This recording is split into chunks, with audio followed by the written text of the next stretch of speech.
Muito boa noite, estou em Portugal, na cidade de Almada. Que nome se dá a uma planta que morre, visto que tem essência espírita? Porque nós, humanos, chamamos desencarne. Eu não entendi. Estou em Almada. Que nome se dá? Que nome se dá a uma planta que morre? Isso. O ser humano visto que tem... E a planta? Acho que é isso. Que nome se dá a uma planta que morre, visto que tem essência espiritual, porque nós humanos... ok. Então, todas as plantas, elas possuem um princípio vital. Esse princípio vital é a vida. E do mesmo jeito que a gente fala que existe a desencarnação dos humanos, existe a desencarnação dos animais e existe a desencarnação das plantas.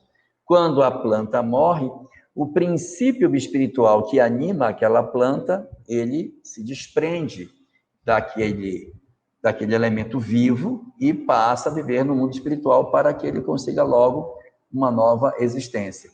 O Livro dos Espíritos diz que esse reencarne ele é praticamente imediato pela falta do que aproveitar.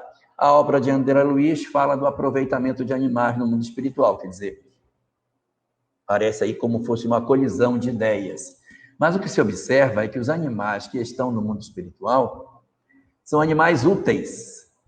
Então você vê cachorro, no livro Nosso Lar aparece uns animais, parecem uns ibis comendo substância mental. Existem uns muares, parecido com um burro puxando uma carroça, e os cachorros que também são utilizados nesse socorro no mundo espiritual. Mas são determinados animais numa específica condição.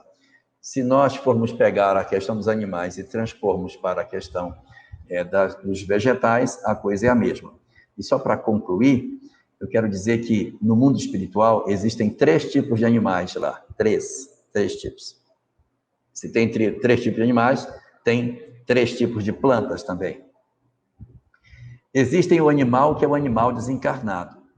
Mas o Livro dos Espíritos diz que não fica. Isso, eles não ficam quando eles não têm nenhum propósito para estar lá. Desencarnou, retorna. Mas se eu puder dar um aprendizado, um enriquecimento para esses elementos, eles permanecem no mundo espiritual para que eles sejam aprimorados, não é? E isso aparece em 2 obras. A série do André Luiz como um todo, dos animais que estão lá, e no livro Evolução em 2 Mundos, onde fala que você pega os animais quando desencarnam e faz trabalhos de mutação genética para que quando eles voltem numa próxima existência, eles tragam algumas predisposições genéticas que impulsionam a sua espécie a evoluir. Então, eles não reencarnam automaticamente, eles estão lá sendo preparados geneticamente para impulsionar a evolução. Então, a evolução ela é em 2 mundos, porque evolui aqui, evolui lá, lá e aqui, e os elos perdidos estão exatamente quando a gente soma as formas do mundo físico com as formas do mundo espiritual. Então, o primeiro tipo de animal que a gente possui são animais desencarnados, que do lado de lá da vida, esses animais possuem, de alguma forma, uma utilidade do outro lado permanece. Esse é o primeiro. Situação número 2. Eles são animais no mundo espiritual? Não sei, podem não ser. Eles podem ser humanos animalizados. Existem muitos espíritos que, em função de suas culpas, dos seus remorsos, das suas dores, se transformam em animais, cobras, serpentes, lobos, cavalos, e mais um conjunto de outros animais que existem, que são exatamente fruto de processos de hipnose e que, armazenando o processo de culpa na minha mente, eu projeto a culpa em você. Isso você vai encontrar no livro Libertação, Transformação de uma Mulher numa Loba, e no livro Bastidores da Obsessão, onde acontece também, no anfiteatro, a transformação de uma mulher em uma loba. E terceiro tipo de animal que a gente encontra, ele não é nem o animal desencarnado e nem os homens que ficaram animalizados. Eles são as criações mentais que os espíritos fazem. O espírito cria na mente e plasma um animal que se mexe, mas aquele animal não tem vida real. ele é fruto de forma pensamento, aranhas que se movem, mas que, na verdade, não existem, de fato. No livro Recordações da Mediunidade, existe o caso do Pedrinho, lá no final do livro, nos capítulos finais, que o Pedrinho criava galinha, jogava milho para as galinhas. As galinhas não eram galinhas reais, elas eram criação mental do Pedrinho desencarnado, que gerava aquelas formas que se assemelhavam às galinhas, e essas galinhas andavam, mas elas não eram reais.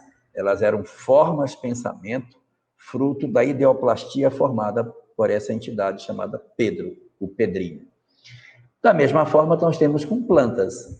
Nós temos plantas que vão ser melhoradas geneticamente no mundo espiritual, então elas têm que ficar um tempo lá para o aprimoramento das suas características genéticas antes de uma próxima encarnação. E existe também pessoas que se transformam em árvores. Naqueles filmes de terror aparecem aquelas árvores horríveis. E isso no mundo espiritual também existe. Algumas entidades que, por conta das suas culpas, se transformaram em árvores, ficam imóveis durante muito tempo por processo de hipnose nessa condição. E existe também a possibilidade de você criar um ambiente e você plasma uma vegetação naquele ambiente que não é real. Ela é fruto da mente das pessoas que gera plantas para que as pessoas tenham a sensação de que ela existe de fato. Nosso lar está cheio desse tipo de ideoplastia, onde a gente pensa que é planta de verdade, mas é só fruto da forma pensamento daqueles que construíram aquela cidade.